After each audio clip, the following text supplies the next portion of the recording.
Et le dernier fragment d'âme, en fait, que j'ai perdu, il est lié au décès de ma chienne. Il est lié au décès de ma chienne. C'est-à-dire que ma chienne, quand elle est décédée chez le vétérinaire, donc elle a eu un dernier souffle de regard envers ma fille et moi.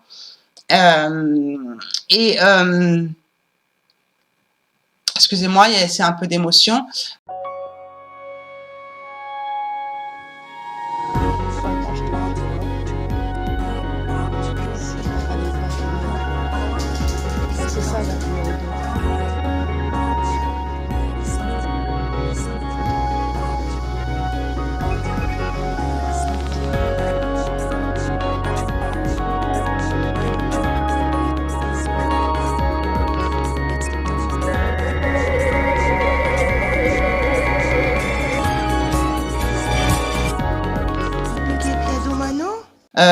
Je me suis rendu compte que, en fait, elle avait tellement peur pendant ce moment-là qu'elle avait besoin, parce qu'en fait, elle n'est pas décédée avec moi, hein, c'est-à-dire que elle a été examinée et donc on a dû partir et en fait après on a reçu le coup de fil comme quoi elle était décédée dans l'après-midi.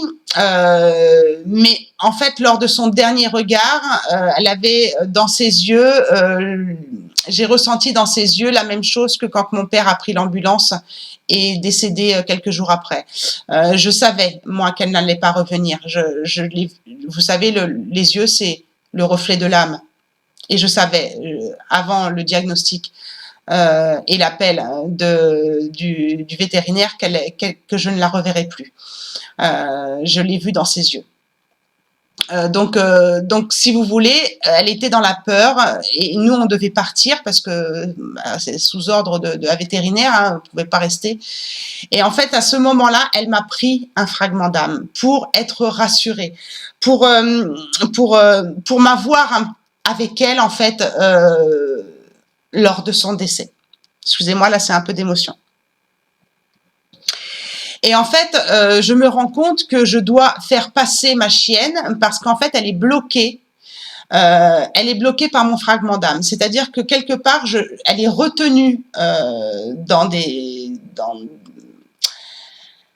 sphères supérieures où elle n'est pas à sa place en tant qu'animal désincarné. Et donc, elle est retenue par l'amour que j'ai pour elle, par la tristesse que j'ai de son décès, mais aussi par le fragment d'âme qu'elle m'a pris. Donc, elle est attachée, en fait, à moi par ce fragment d'âme. Donc, elle n'arrive pas à passer dans le monde, dans les sphères supérieures des animaux.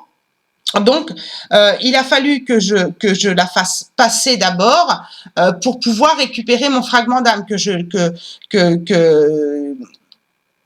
lui apporte tout cet amour que mon fragment d'âme qu'elle m'avait pris lui apportait. Et donc, elle n'avait pas vraiment besoin de s'exprimer, elle avait juste besoin de me faire comprendre qu'elle m'avait pris ce fragment d'âme parce qu'elle en avait besoin à ce moment-là et que maintenant, elle avait besoin que je le récupère pour pouvoir, elle, être passée. Donc, je l'ai aidée à passer pour l'aider, elle, à continuer son chemin de vie en tant qu'animal décédé, et que moi, je puisse aussi être complète dans ce traumatisme que j'ai vécu, puisque c'était pas une chienne qui était malade.